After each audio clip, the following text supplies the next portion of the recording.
Howdy folks, Matt here with Gulf Coast Fit. Come on down here with me. I've got my lacrosse ball today, one of my favorite tools to help alleviate stress and reduce tension, enhance range of motion, and thus enhancing safety and performance on a lot of lifts and exercises.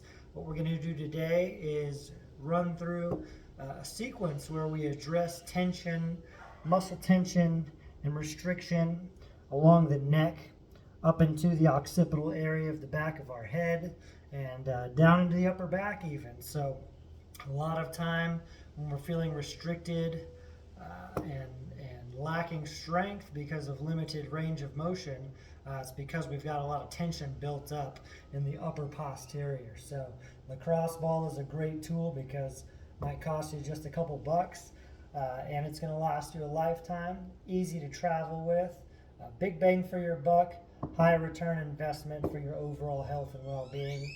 A great tool to keep on you forever. So let's go ahead and hit the deck together. And like I said, we're going to focus a little bit on the back of our head. This is the occipital region of the back of our head, on the back of the skull here. And I've got my hood up to actually help me perform these a little bit better, because my hair kind of gets in the way, and that's a problem for a lot of us. You might say, Matt, what hair? What hair? Come on now, party in the back. Anyway, we don't want to steamroll the hair, so getting it out of the way.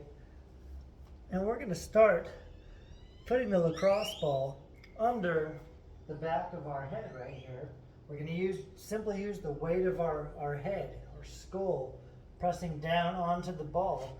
I've got the ball positioned to the right side, and these are very thin muscles. This is the muscle we're addressing right now is the occipitalis, I believe.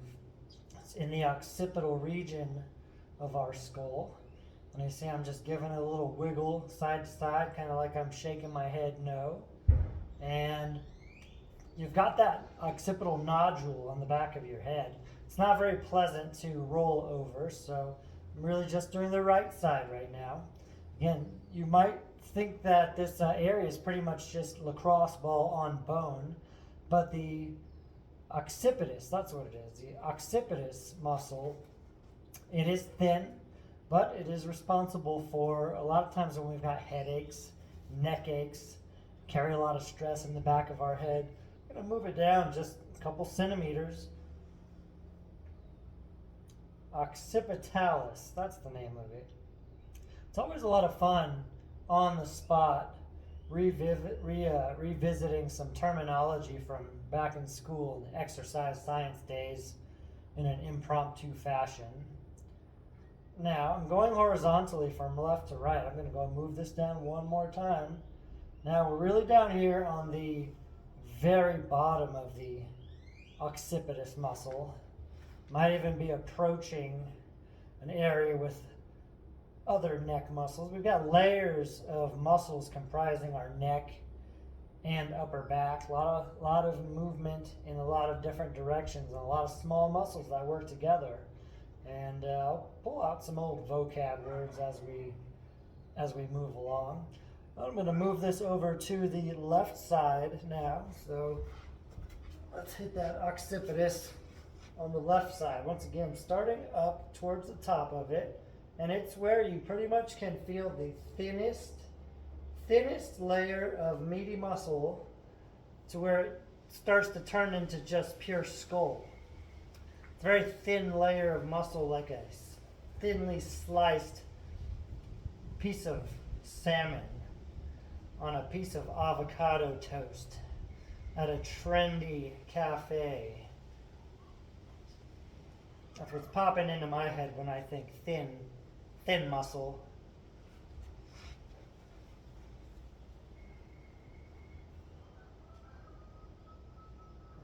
Okay.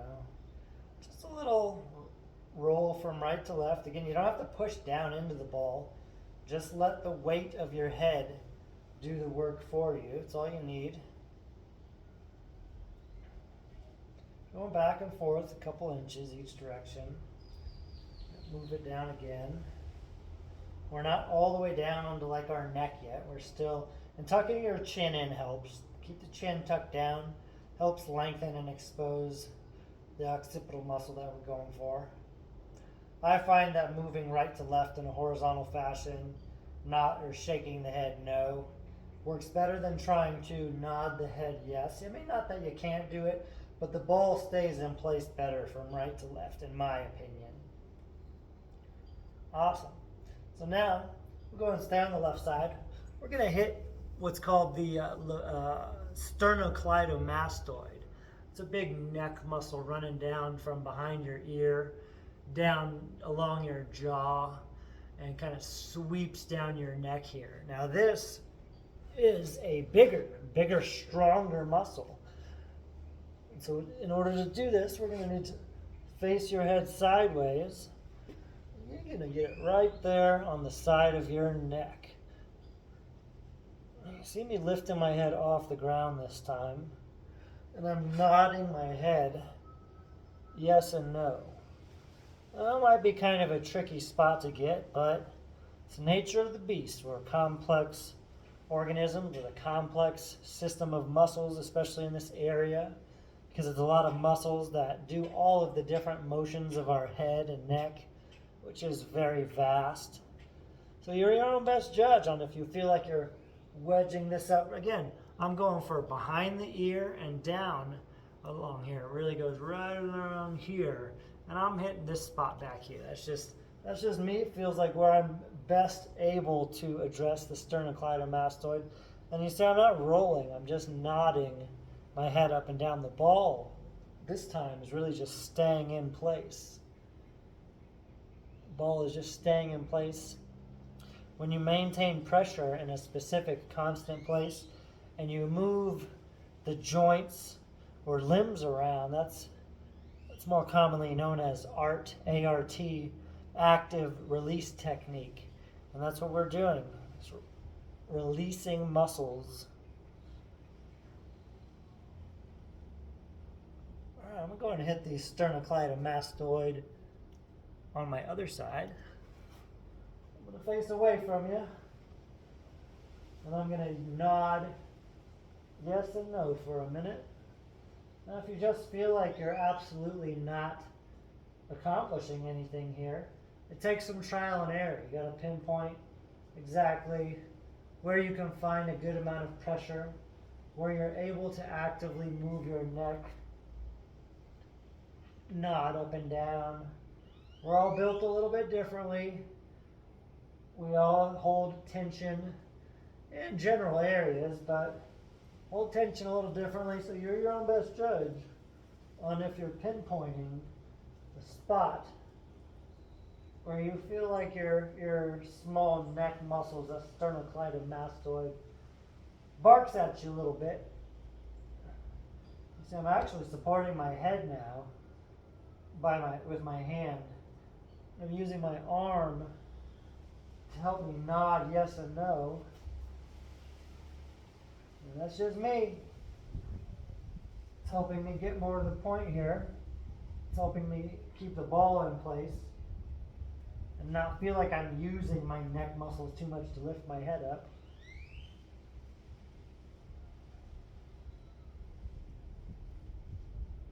Now, like I said, you've got a complex system of neck and upper back muscles. You've got your scalenes. These are all in these areas here. Scalenes, sternocleidomastoid, levator scapula, amongst others. And there's a lot of muscles that overlap, and there's layers. So just because we say we're hitting a specific muscle doesn't mean we're not also releasing, massaging, kneading out other muscles in conjunction with that. So let's go ahead and bring this ball back behind us again, where we're going to move on down the neck. You know, my neck bones right here, my occipitus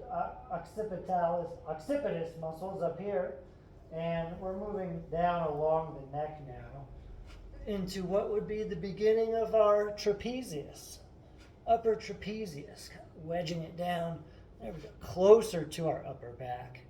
And what I'm going to do is actually get a little bit exploratory with it, and I'm going to move my head around in different directions. Sometimes the back of my head is resting on the ground and I'm rolling. Sometimes I'm lifting my head up.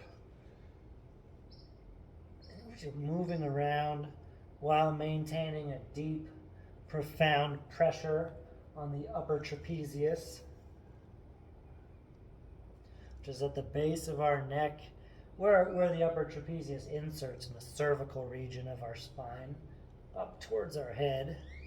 Trapezius have 4 sections to it, spanning from the neck area and the cervical area all the way down to the bottom of the thoracic, close to the lumbar region of your spine. It's like a big diamond. And right now we're focusing on trapezius 1, very top.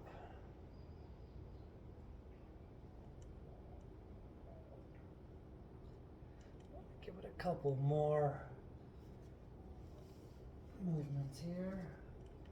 This is a very common area for people to hold a lot of tension. You're sitting at a computer, you're sitting in a car, you're leaning forward, you're reading things, looking at things. Upper back takes a beating because our head is like a bowling ball, pulling you forward, putting a lot of strain on the back, upper posterior here. I'm going to put this ball on the right side of my upper traps, to the right of my spine, towards, closer to my upper back.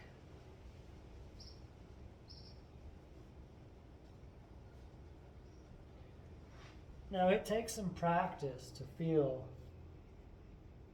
like you're doing the right thing.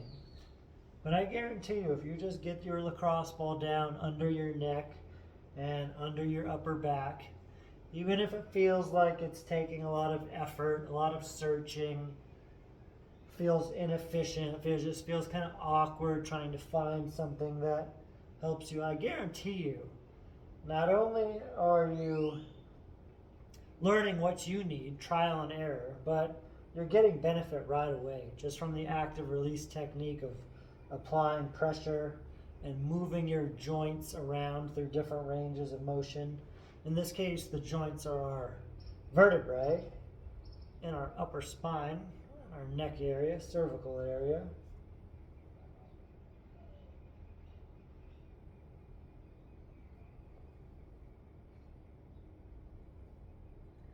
Traps and rhomboids overlap each other. Our rhomboids lie underneath our traps, in between our scapulas. And that's what we're going to move on to next. Moving down to the rhomboids, although we will automatically hit some of our trapezius zone 2 of the traps. All right, so let's go ahead and move this ball on down a little bit more. Now we're going down in between the shoulder blades. I'm going to go and switch it back to my left side. And we're just moving down a couple inches. And what we're hitting now is, besides the trap, since they are more superficial and lie on top, we're hitting the rhomboids minor, or minor rhomboids, which is above the rhomboids major. And so now that we've got this ball a little bit further down our upper back, we're actually going to move the arm around. Because when we move the arm around, we move the scapula around. The scapula protracts and retracts. It elevates, it depresses, it rotates upward, rotates downward, and all the while keeping this ball in between our scapulas, but to the left of our spine. It's digging into our rhomboids and our traps. And again, another culprit, a hot spot, where we hold a lot of tension, we become really restricted, we experience some built up pain and discomfort. Feels like we can't move or even breathe very well sometimes, because this area is just bearing so much tension. And how you move your arm around, really, like, there's no wrong answers. You move your arm up and down like this, vertically. That feels it in a certain way. Move our arm horizontally, protracting and retracting the shoulder blade. We feel that in a different way, even though the ball's in the same spot. Move around in some circles. when I'm doing this myself, I kind of do one circle, one direction clockwise, circle the other direction counterclockwise. We're going to move on to next is the lower or rhomboid major. And all we need to do for this is keep the ball underneath you and scooch the ball down your spine about an inch or two, just so you're on a new spot. The ball moved down like a ball length. And now you're going to feel like this, especially because you've got more body weight on the ball now, you should feel this really penetrating and digging up into your rhomboids and traps in between your scapulas more effectively. And this is the money zone for me. This is a very common place to hold a lot of tension for a lot of different reasons. Lifestyle factors, training factors, exercise, sports, sedentary effects. Oh yeah. Breathe through it now. Sometimes you hit a spot where it just makes you want to gasp for air, makes you tense up, makes you start panting, breathing quickly. Steady your breath. Keep it long, deep, and steady. Every time you exhale, sink down into that ball a little bit more. Let's do a couple of arms up and arm down, vertically, horizontally, protracting and retracting. Chances are this doesn't feel very pleasant at all, which that in and of itself is an indication that you're benefiting. Your body needs this mobility and recovery technique. All right, we're gonna move. I'm just gonna stay down here and scooch this ball up to our rhomboid minor on the right side now. Again, we're below the upper traps here. We're not on the upper back anymore. We're down a few inches.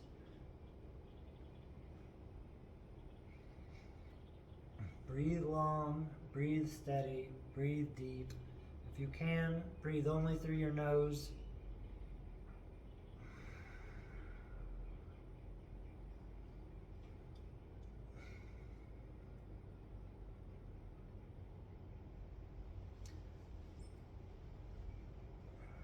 If you're like me, you'll notice one side.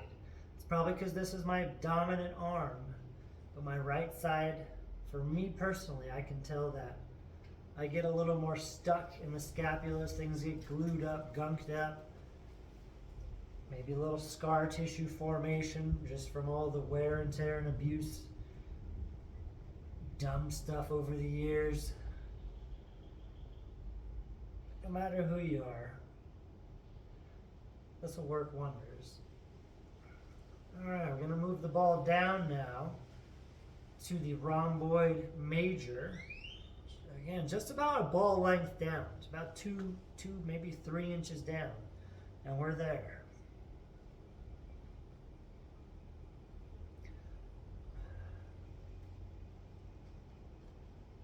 Working these rhomboids and upper traps can help greatly with thoracic extension and rotation.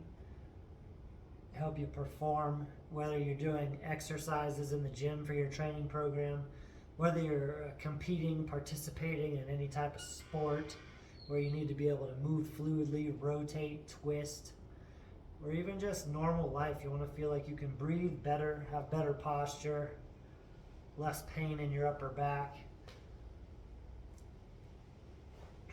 Then for the small investment of $1, $2, $3, lacrosse ball, it's hard to beat the dividends that come from such a small investment. We got a couple more here, a couple more circles each direction.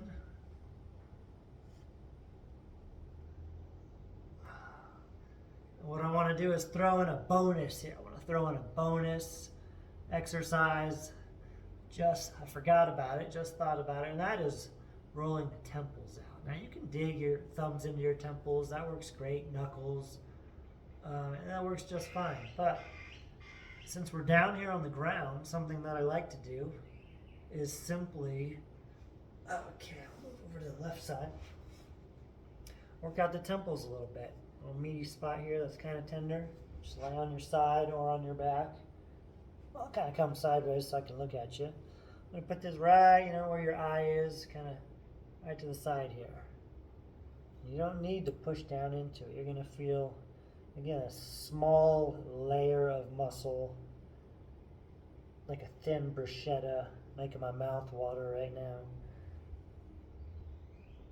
Very easy to adjust the ball with your hands here as needed. You can make some clockwise circles, counterclockwise circles. You can shake your head no, nod your head yes. Addressing and attacking these muscles from multiple angles is one of the keys to getting the maximum or optimal benefit from this type of release technique. Make sure you're not clenching your jaw. Sometimes clench it up, those muscles flex. You clench your jaw and you can see your temples flex. Anytime we're rolling, we don't want our muscles flexed. We want them relaxed so we can penetrate and alleviate. Oh yeah. All right, let's go and switch sides. Whoa, wow, ninja. And here we are.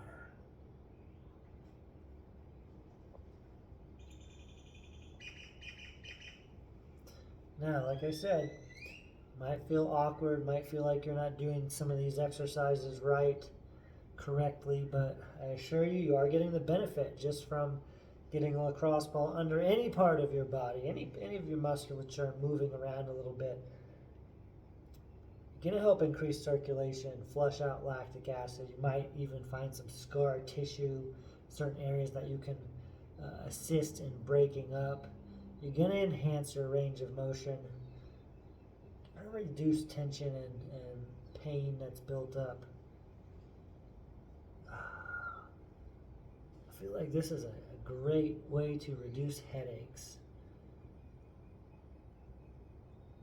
Upper neck, base of your skull, temples, muscles that get overworked and overactive when we're stressed out and certainly can cause headaches. Oh, yeah. Remember, recovery work, mobility work is part of your training, right? It's not just extra work that wastes your time and that you have to get through. The other half of your training is enhancing and recovering the health and functionality of your muscles, your mobility, and your breathing. It certainly helps with that. All right. So there we have it. Nice little upper back, neck, head, active release technique routine with the ball. It's a little different for everyone. You've got to find what you need. You've got to be honest with it. If you find a spot, pinpoint a spot anywhere where it just barks at you, makes you wince, makes you clench, try to relax, try to breathe through it. Little micro movements, it's fine to start. Then you can start to apply more pressure, more body weight, move around a little more. But take your time, take some accumulation of experience, mental tenacity, patience, and pain tolerance perhaps to get the most out of this. But we're in it for the long run. Give it a go. That's going to help me today with my routine, my workout. I know that much. So great work. Catch you soon.